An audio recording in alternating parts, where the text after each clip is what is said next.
지금까지 우리가 살게 하시고 지금까지 존재하게 하신 하나님의 크신 사랑과 은혜가 사랑하는 여러분들에게 함께 하시기를 주님의 이름으로 축원합니다. 오늘은 영생이라는 제목을 가지고 말씀을 한번 생각을 해보고자 합니다.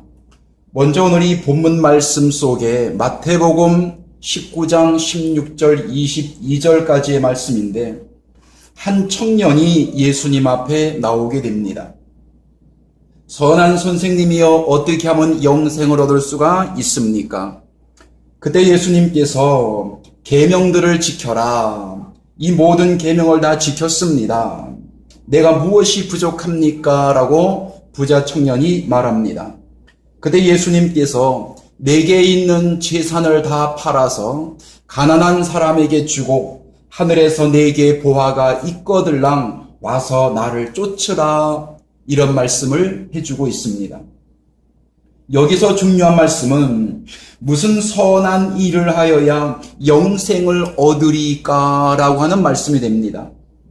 결국은 이 부자 청년은 영생에 대하여 무엇인 줄 이해하지 못하고 그냥 예수님을 떠나고 말았다라고 하는 것입니다. 과연 성경 속에서 말씀하고 있는 영생은 어떤 영생을 성경에서 말하고 있습니까? 오늘날 많은 사람들 또 많은 종교 가운데서 보면 영생이라는 말을 자주 쓰게 됩니다. 근데 이 영생이라고 하는 것을 어느 개념에서 영생이라는 말을 하느냐라고 하는 것입니다. 사람들이 살다가 죽어서 영원히 사는 영생들을 사람들은 많이 주장을 합니다. 이것은 우리 유독 기독교뿐만이 아니라 다른 종파에서도 살다가 죽어서 그리고 난 이후에 그들이 말하는 어떠한 좋은 곳에서 영원히 산다라고 주장을 하기도 하죠. 만일 우리 기독교도 그들과 똑같은 말을 하고 있다란다면은 우리는 그들하고는 차이점이 없는 것입니다. 이 성경 속에서 말씀하고자 원하는 영생이라고 하는 것은 다른 어떠한 종파에서도 흉내를 낼 수가 없는 영생을 우리 기독교는 가지고 있습니다. 이 땅에서 살다가 삶이 끝났을 때에 들어가서 영원히 사는 영생이라기보다는 성경은 영생이 지금 우리에게 어떤 영생을 말하고 있는지 우리는 말씀을 통해서 확실하게 규명을 해야 될 것입니다. 먼저 창세기 3장 22절 말씀 속에 보면 여호와 하나님이 가라사대 보라 이 사람이 선악을 아는 일에 우리 중 하나같이 되었으니 그가 그 손을 들어 생명나무의 실과를 따먹고 영생할까 하노라 하시고 여호와 하나님이 에덴 동산에서 그 사람을 내어 보내어 그의 근본된 토지를 갈게 하시니라. 에덴 동산에서 하나님께서 아담과 하와에게 먹지 말라고 하는 선악과를 먹게 되었습니다. 그리고 아담과 하와는 죽음에 이르게 되었죠. 그렇다면 반대로 아담과 하와가 사는 방법은 영원히 죽지 아니하는 생명나무에서 나오는 실과를 먹으면 다시 아담과 하와는 에덴 동산에서 살 수가 있을 것입니다. 그런데 하나님께서는 아담과 하와를 에덴 동산에 그냥 두고 생명나무를 열매를 주어서 먹게 하는 것이 아니라 에덴 동산에서 쫓아내어 버렸다라고 하는 것입니다. 왜 무엇 때문에 하나님께서는 아담과 하와를 에덴 동산에서 쫓아냈을까요? 그것도 2번 먹은 것도 아니고 3번 먹은 것도 아니고 하나님이 먹지 말라고 하는 생명나무의 열매를 1번밖에 안 먹었는데 하나님께서는 아담과 하와를 에덴 동산에서 쫓아냈습니다. 여기에 대하여 우리는 어떻게 생각하는지 생각을 해 보았습니까? 또 시편 133편 3절 말씀을 제가 또 봉독해 드리겠습니다. 시편 133편 3절 말씀 속에 헐몬의 이슬이 시온의 산들에 내림 같도다. 거기서 여호와께서 복을 명하셨나니 곧 영생이로다 라고 했습니다. 영생이라고 하는 것은 하나님께서 말씀하고 있는 복이다 이렇게 말씀을 하고 있습니다. 그럼 오늘날 우리는 영생이 복인 줄 알고 하나님 앞에 영생을 구하여 보았느냐라고 하는 것입니다. 하나님 앞에 영생을 구하기 전에 영생이 어떤 것인 줄 우리는 먼저 근본적인 것을 잘 알아야 될 필요성이 있다라고 하는 것입니다. 그래야만이 영생이 무엇인 줄 알아야 하나님 앞에 영생을 구하게 될 것입니다. 요한복음 17장 3절 말씀, 영생은 곧 유일하신 참 하나님과 그의 보내신 자 예수 그리스도를 아는 것이니이다 라고 말씀을 하고 있습니다. 영생이라고 하는 것은 유일하신 하나님과 예수님을 아는 것이 영생이랍니다. 그러면 우리가 하나님과 예수님에 대해서 얼마만큼 우리가 오늘날 알고 있느냐라고 하는 것도 하나의 숙제라고 볼 수가 있습니다. 근데 예수님을 알고 여호와 하나님을 안다라는 이 차원이 욥기서 1장 7절에 보면 사단이 여호와 하나님을 알아보고 하나님과의 대화를 하는 내용이 등장을 합니다. 그러면 과연 하나님을 알아보는 사탄도 영생이 있습니까? 라는 질문을 우리가 할 수가 있겠죠. 또 마태복음 8장 28절 말씀 속에 예수님께서 가다라 지방을 가셨을 때에 무덤 사이에서 귀신 들린 자가 나옵니다. 하나님의 아들이여 때가 되기 전에 우리를 괴롭히려고 이곳으로 나오셨나이까 하면서 무덤 속에서 나온 그 귀신도 예수님이 누구인지 알아보고 있다는 거예요. 그렇다면 그의 귀신도 영생이 있습니까? 라고 할 때에 귀신과 사탄이 만약에 영생이 있다면은 예수님을 믿지 않고 귀신과 사탄을 믿어도 영원한 생명을 가질 수 있다라는 논리가 되겠죠. 그냥 안다라는 차원에서만 성경을 볼 때는 사탄과 귀신도 보니까 예수님을 알아보고 하나님을 알아보더라라고 하는 것입니다. 그럼 여기서 말하고 있는 하나님 예수님을 안다고 하는 차원은 어떻게 아는 것이냐라고 하는 것입니다.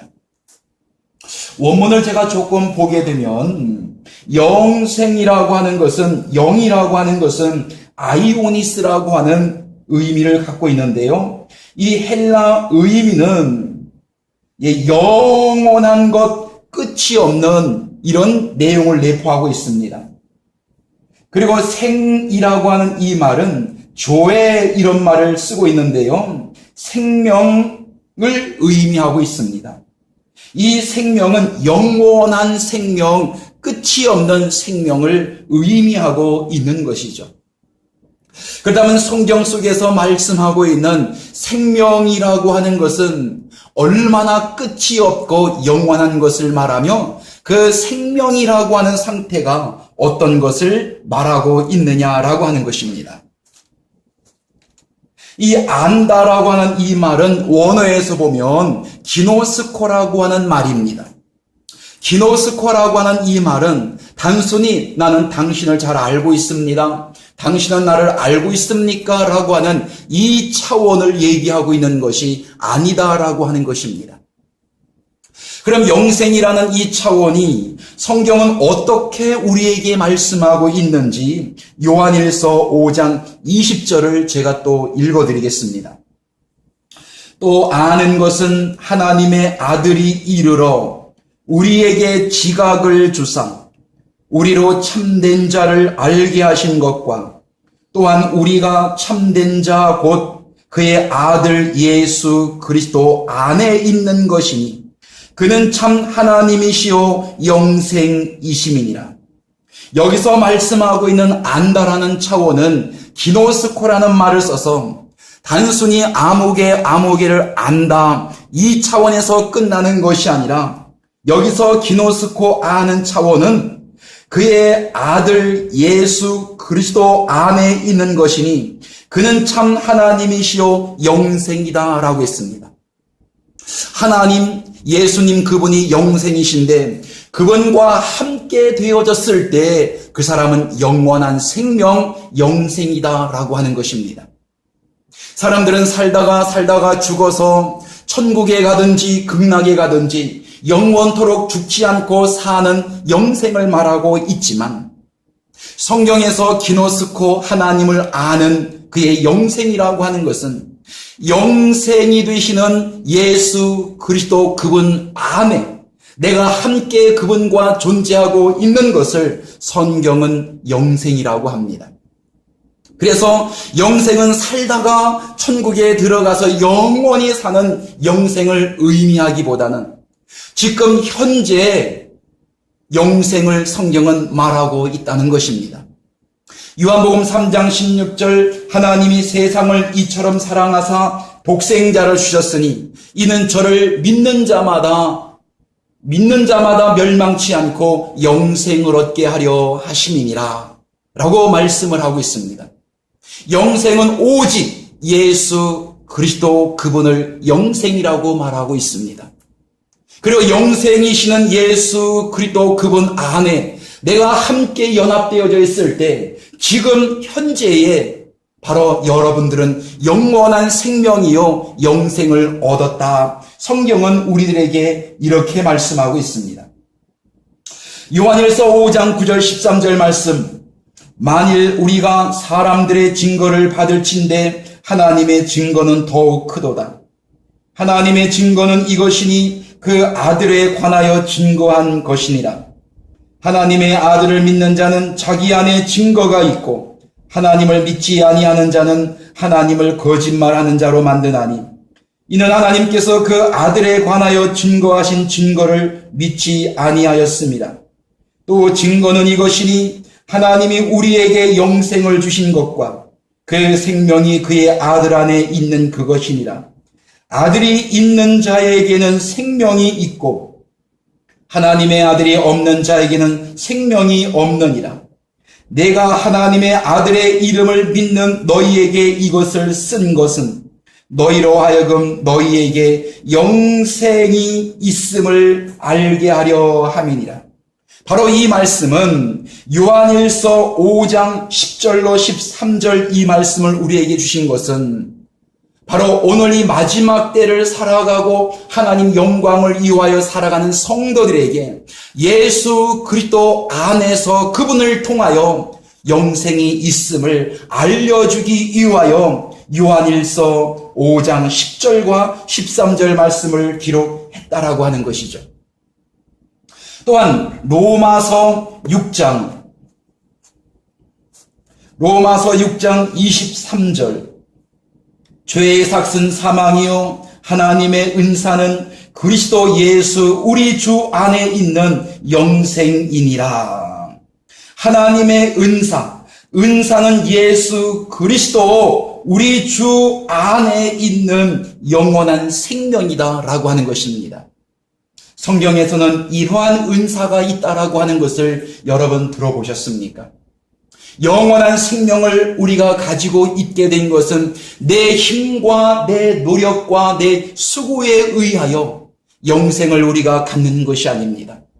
하나님의 특별한 사랑의 관계 속에서 우리에게 하나님은 영원한 생명을 주셔야겠기에 우리의 아무런 공로와 수고가 없이 하나님은 우리에게 거저 주셨다는 것입니다. 그리고 하나님 말씀을 통해서 너에게 생명이 있다, 영생이 있다라고 하는 것을 말씀을 통해서 우리에게 알려주시게 되는 것입니다. 마태복음 7장 13절 말씀 좁은 문으로 들어가라. 멸망으로 인도하는 문은 크고 그 길이 넓어 그리로 들어가는 자가 많고 생명으로 인도하는 문은 좁고 그 길이 협착하여 찾는 이가 적음이니라. 여기에 나오는 생명으로 인도하는 문이라고 할 때는 바로 영생으로 들어가는 문을 의미하고 있습니다. 영생으로 들어가는 문, 예수 그리스도 안으로 들어가는 사람들이 많지 않다라고 하는 것을 의미해주고 있는 말씀이 됩니다. 요한일서 3장 14절 말씀 속에도 요한일서 3장 14절 우리가 형제를 사랑함으로 사망에서 옮겨 생명으로 들어간 줄을 알거니와 사랑치 아니하는 자는 사망에 거하느니라. 그 형제를 미워하는 자마다 살인하는 자니 살인하는 자마다 영생이 그 속에 거하지 아니하는 줄을 너희가 아는 바라 라고 말씀을 하고 있습니다. 그가 우리를 위하여 목숨을 버리셨으니 우리가 이로써 사랑을 알고 우리도 형제를 위하여 목숨을 버리는 것이 마땅하니라. 사랑하는 여러분들, 우리가 하나님 영광을 위해서 지금 현재 살아가게 되는 것은 하나님께서 우리에게 독생자 예수님을 보내주셨고 예수님을 통해서 영원한 생명을 얻은 몸을 가지고 우리는 이 현 세대를 지금 살아가고 있는 것입니다. 내 수고와 어떠한 노력에 의하여 하나님은 나의 공로를 보고 영원한 생명을 채워주시는 것이 아니라 하나님께서는 독생자 예수님을 우리들에게 보내주시고 그리고 우리들로 하여금 생명되고 영생되시는 예수님 안에다가 오늘날 우리를 집어넣게 된 겁니다. 우리는 살다가 후에 죽어서 저 천국에서 영원히 사는 그것이 우리의 삶의 목적이지만 그러나 우리가 지금 현재 죽어 있다면 영원한 생명을 우리가 갖고 있지 못하다면 그 천국도 우리하고는 거리가 멀게 될 것입니다. 성경은 지금 우리에게 말하고 있습니다. 우리가 지금 영원한 생명을 얻었다라고 하는 것입니다. 영원한 생명, 영생을 얻었다라고 하는 것은 그 사람은 죽음이 없다라는 말씀이 됩니다. 죽음이 없다라는 이 말씀을 또 듣고 그러면은 사람이 죽지 않는가 이렇게 또 생각을 할 수가 있습니다. 성경 속에서 삶과 죽음이라고 하는 것은 우리가 생각하는 사람들이 목숨이 끊어져 무덤에 들어가면 죽고 무덤에 들어가지 않으면 살고 그 죽음하고는 성경은 다르게 말하고 있습니다. 지금 숨을 쉬고 있고 말하고 있고 일하고 있고 먹고 마신다 할지라도 하나님과 자신과의 관계가 어떠한 관계 속에서 이루어져 있는지 그가 알지 못하게 되고 하나님께서 말씀하시는 영원한 생명 가운데 그가 거하지 못하고 있다면 그는 지금 죽어 있는 사람이 됩니다. 그러나 지금 우리가 살아가고 있으면서 이 목숨이 끊어져 무덤 속에 들어가 있지 아니해도 하나님께서 말씀하시는 생명 가운데 우리가 지금 거해 있다면 지금부터 우리는 영원한 생명 가운데서 죽음이 우리를 주관하지 못하고 하나님과 아름다운 대화 속에서 주님이 주시는 생명을 먹으며 오늘 이 마지막 때를 살아가고 있는 것입니다. 우리는 죽음이라는 것을 아버지 하나님의 은혜 속에서 예수 그리스도 안에서 우리에게 모든 걸 해결해 주셨습니다. 우리의 앞으로 삶이라고 하는 것은 죽음에서의 삶이 아니고 영원한 생명에서의 삶이 지금도 끊임없이 펼쳐져 가는 것입니다. 이것이 우리에게 하나님 앞에 기쁨이 되고 감사가 되고 즐거움이 되고 행복이 되어져서 하나님께서 우리에게 주신 이 삶이 가장 복된 삶이라 말할 수 있는 하나님의 모든 자녀들이 되어지기를 간절히 축원합니다.